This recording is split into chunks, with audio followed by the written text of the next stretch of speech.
What is going on, PTG? Ladies and gentlemen, we are back once again. It's time. We are back for PTG Season 6. And I am beyond hyped because this is looking like it's going to be our last hurrah here in Sword and Shield. So come join me, Jeff, also known as Poke Primer, as we dive into the team that we're going to be using here. The Anaheim Appletons are looking to hopefully make another strong playoff run this season. Hopefully we can maybe take home the gold, you know? That'd be pretty sweet. But this season, they went balls to the walls. They went all out, and I love that. They're like, hey, final season? Bet. Ubers? Here you can have them. Dynamax? You can Dynamax your low tier.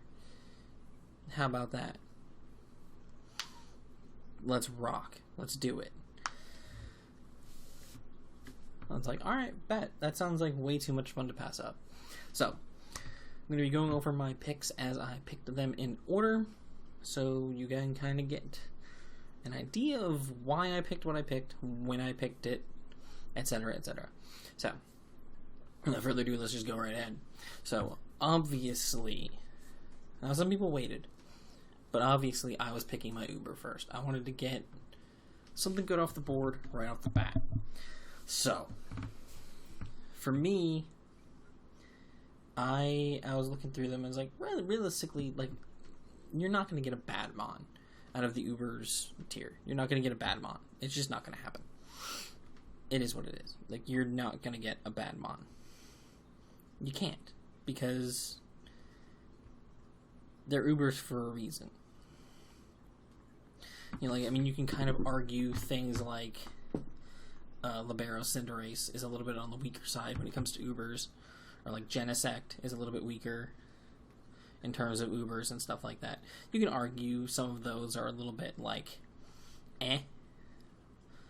but like you still have your things like your Rayquaza, your Xerneas, your Yveltal, your Marshadows, your Kyogres, which is utterly broken. It won both seasons of both like the main league and D League seasons of NPBF that did Ubers. So if that tells you how great it is, yeah.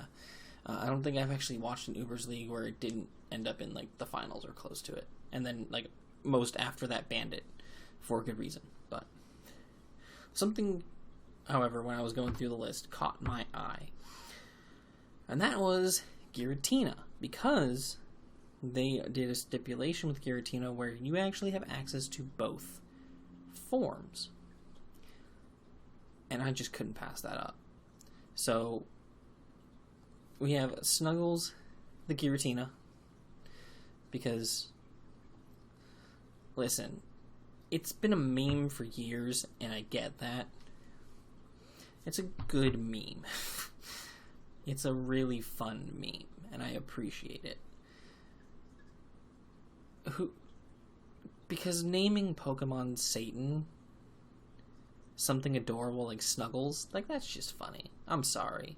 If you don't think it's funny, you could be wrong, that's okay. But I think it's funny. So I'm gonna name my giant Satan dragon Snuggles, okay?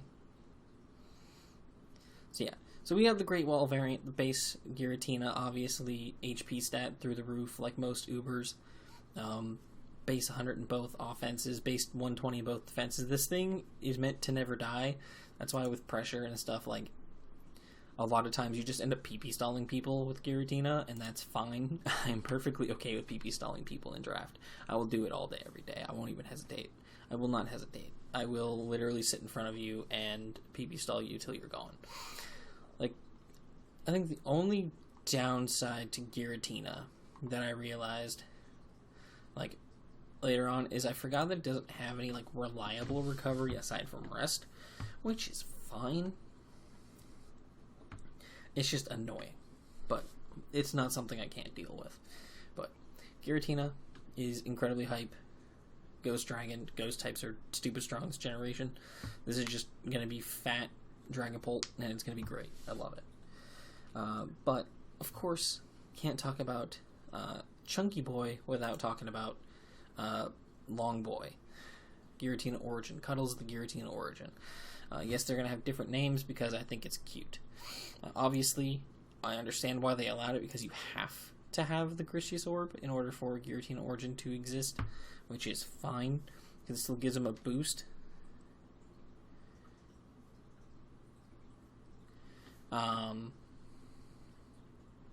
It gives you the boost, which is always a good thing. Levitate gives me a ground immunity immediately, which is always good. If I have to deal with something like a Groudon or something like that, having Levitate is never a bad thing. So, we hit really hard, we swap our offenses and defenses, so this thing becomes an absolute nuke. Yeah, I love Giratina. I really like Giratina. Plus, it gives me hazard removal. I always forget that this thing has defog, which is really cool. So, very simple. Got my Uber at the beginning. Because I just figured having access to both forms gives me a little bit more versatility than some of the other Uber picks. That, like, you get something like a Lugia, like, you know what that Lugia can do. Obviously, you can mix around with its sets, but you know roughly what it's going to do. When it comes to Giratina, you don't know which form I'm bringing. You don't know if you have to prepare yourself for the bulkier variant, or if you have to prepare yourself for the offensive variant. So you have to have calcs in place to deal with both. And that makes things a little bit more difficult for my opponents. Essentially, they're prepping for, like, 11.5 Mons instead of 12. Or instead of 11.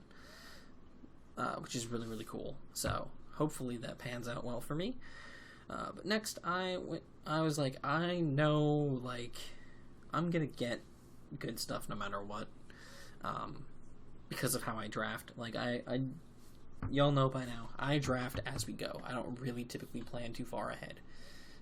I'll plan maybe 1 or 2 picks ahead so I can leave them, so, like, when I go to sleep, the draft doesn't get stuck on me or something, but, I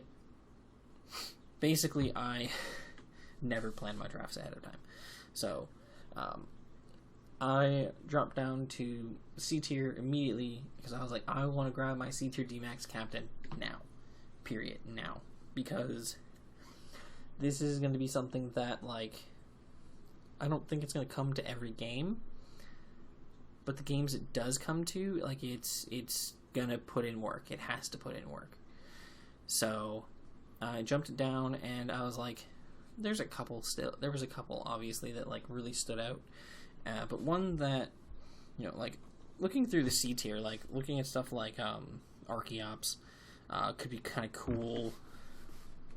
Behemoth could be fun.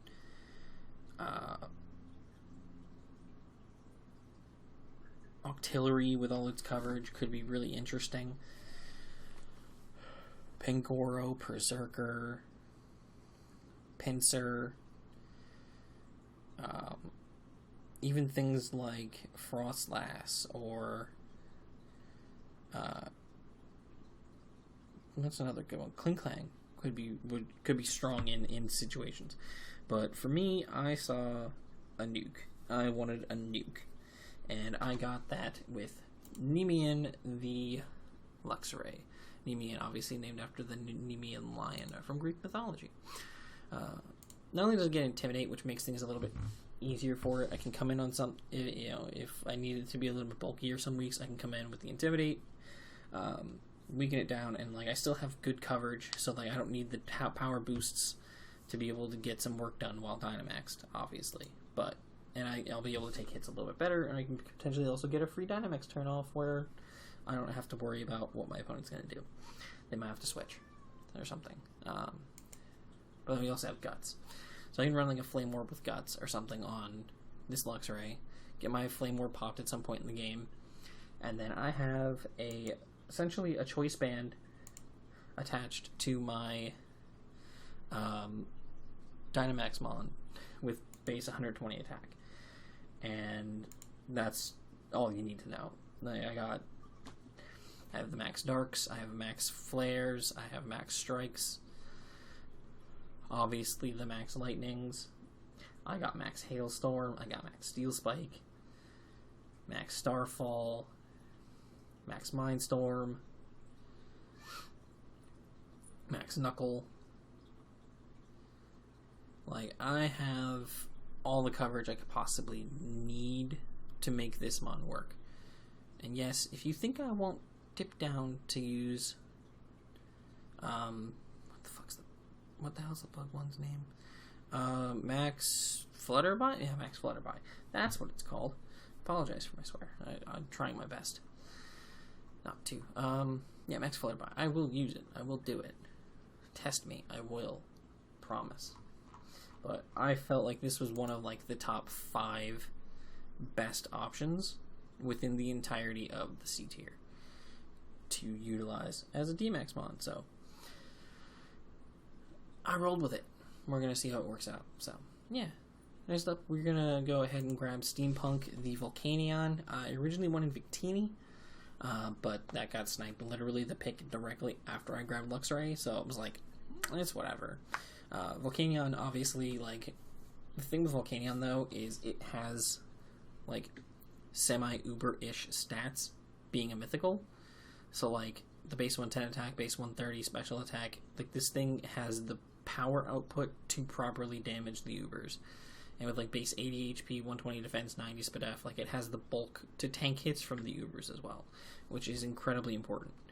Like, being able to 1v1 the Ubers without being an Uber is incredibly crucial with this mon. So I'm very, very excited to have Volcanion. Volcanion has become one of my favorite mons to use in draft in the past couple of years, and so lucky to have it again.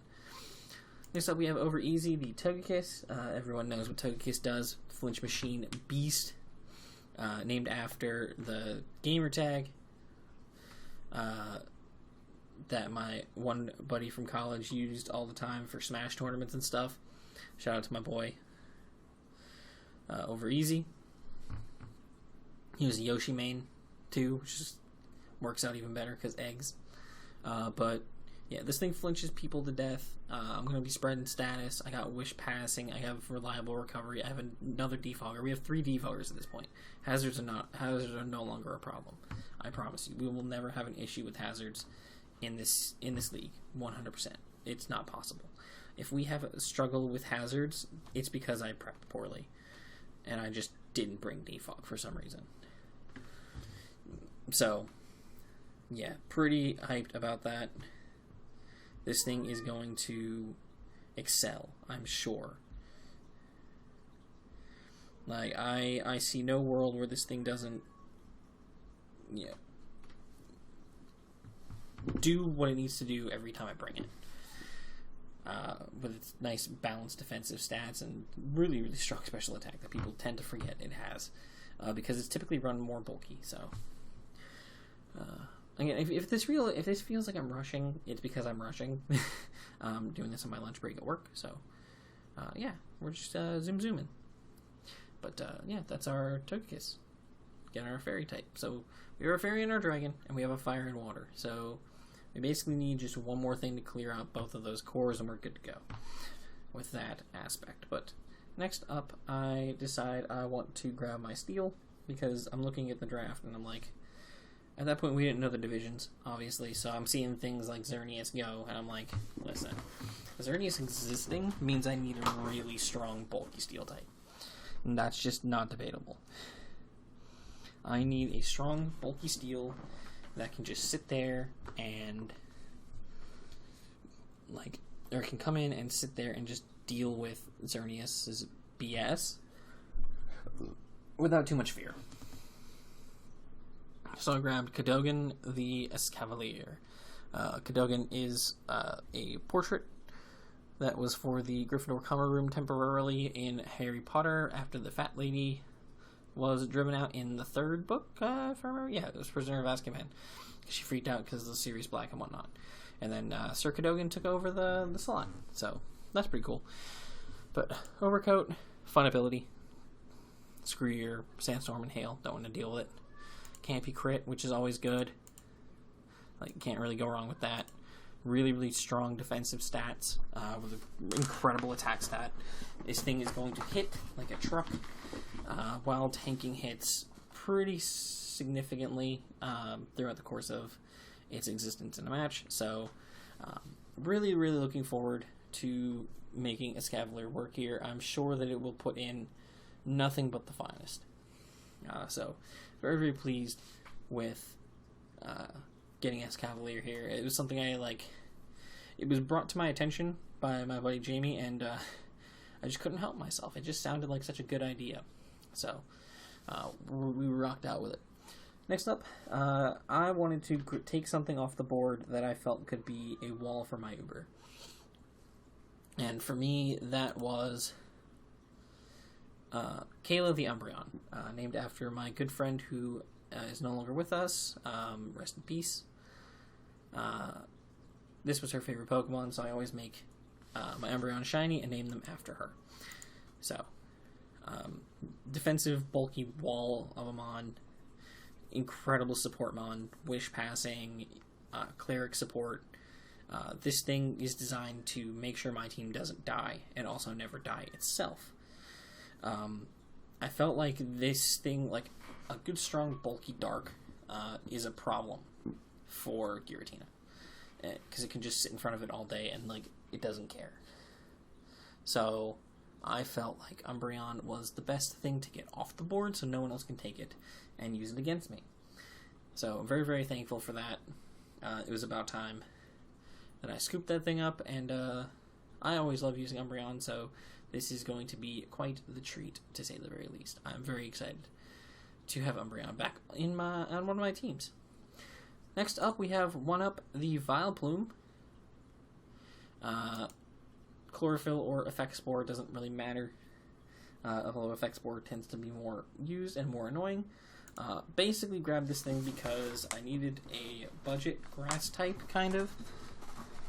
One that could still function incredibly well in this kind of meta, while also, not, being too high tier. That,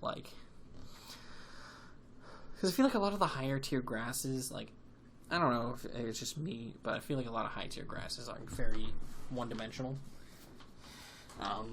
Or just, there's a lot more offense focus in the higher tiers for grass types, aside from things like Tangrowth, which was long gone. Vileplume just does so much, and really, I got this thing for Strength Sap. Let's be honest, I got this for Strength Sap. Strength Sap's one of the best moves in the entire game of Pokemon, and I will argue with anyone on that.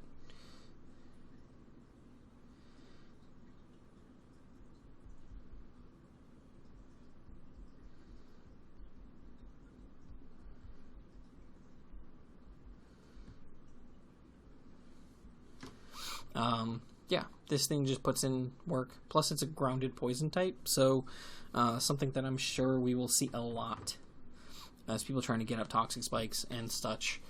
As ways to wear some of these Ubers down, which it's perfectly viable strategy. It's incredibly smart thing to do, and I fully expect to see it happen.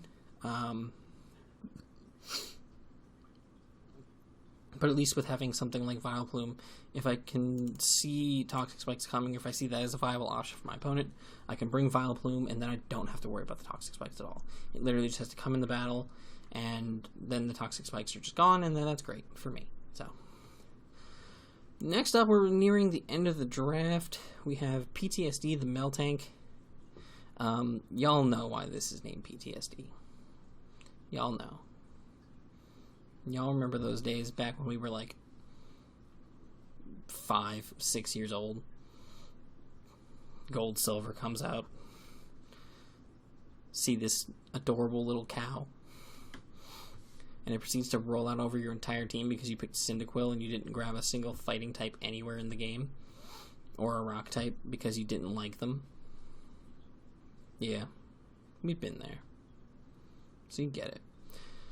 Great abilities across the board. Thick, Fat, Scrappy, and Sap Server all are incredibly viable, especially in a meta like this. Really solid defensive stats, plus being able to just spam Body Slam and get paras and stuff. Getting paras on a lot of these Ubers is going to be really, really crucial because, they're really strong. And we don't want them to be really strong and really fast all the time. We want them to stop that. So we're going to stop them from doing that. So, yeah, that's just pretty much the state of things. I love Meltank a lot. Again, it's another form of Cleric. The last 3 Mons all have Cleric moves, which is great. We have Aromatherapy and then 2 Heal Bellers, which is fantastic to keep this team healthy, especially with something like Giratina around. I can actually potentially just run Rest and not have to run Sleep Talk. I can still have that 3rd move because like I can always swap it out and Heal Bell up or Aromatherapy up and get rid of the Sleep on Giratina and keep it rocking. This also gives me a rocker. To this point, I don't have rocks on my team, which is fine, because realistically, like, all of my hazard removal is defog, so it's not like, if I'm going to be dealing with hazards, I'm going to be getting rid of my own too, and at that point, it's just kind of like, not worth it, you know? So, it is what it is. We're gonna rock out with this Meltank, and it's gonna put in work. I love it. Next up, we have Kung Pao, the Manshao. I had gotten to the point where like I just had my C tiers and like 1 A tier left, and like pretty much everyone else had A tiers at this point. So I knew I could drop down and grab my C tiers as fast as possible, try to get the best things off the board. And save my A tier, because the only people who didn't have A tiers already had mons of this thing's typing, so it wasn't gonna like, they weren't gonna get in my way. So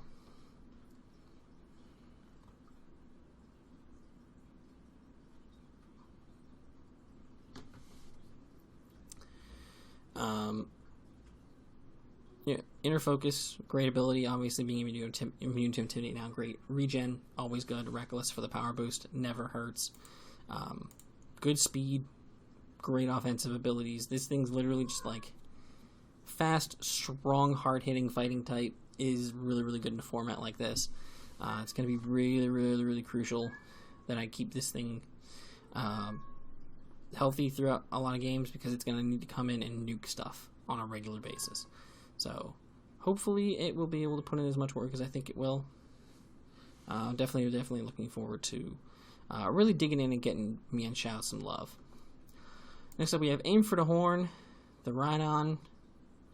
Because you know what happens when you aim for the horn. That's why Rhydon lost, but we're gonna prove that statement wrong. You can aim for the horn all you want, but this Rhydon's gonna win. Basically, this thing's going to be EVLate like 85% of the time. I got this thing mainly because I wanted a strong electric immunity for the team. I don't want people volt switching all over me. That's just no fun. Yeah, this thing's just here for bulk, set up rocks, good edge quake mon as well. Just good overall mon in general. Like I got crazy good coverage. This thing would have potentially actually been a not bad like C tier D-Max if I had thought about it, but I didn't, so it is what it is. Yeah, really enjoy Rhydon.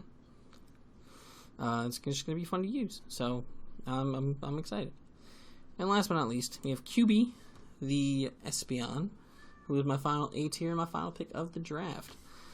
This thing is here because of Magic Bounce. Basically, I'm making it so that hazards are just not non-factor for me in this season. Like, it's just, hazards don't exist to me. I don't care about them. With all the defog that I have, plus having Magic Bounce here, like I'm never going to be bothered by hazards. I should never be bothered by hazards. If I am at any point in time, like, I messed up. Plain and simple, I messed up. It's just a strong, hard-hitting Psychic type, good speed, it's my fastest mon on the team, which isn't great. Don't get me wrong, it's not great, but it's not bad. So it will be able to put in a lot of work for me, sure. Yeah. That's the team. Pretty straightforward. Nothing too crazy here. Just a quick go over the team. We have Espeon, Rhydon, Mienshao, Miltank, Vileplume, Umbreon, Escavalier, Togekiss, Volcanion, Dynamax, Luxray, and we have both forms of Giratina. So, let me know what you guys think of the team, and look forward to this season. We take on, I believe, Matt and the Brooklyn Mantikes first. So it's going to be a fun matchup, and yeah, you will see the team builder and battle for that one hopefully soon. So, thank you guys for watching. Peace.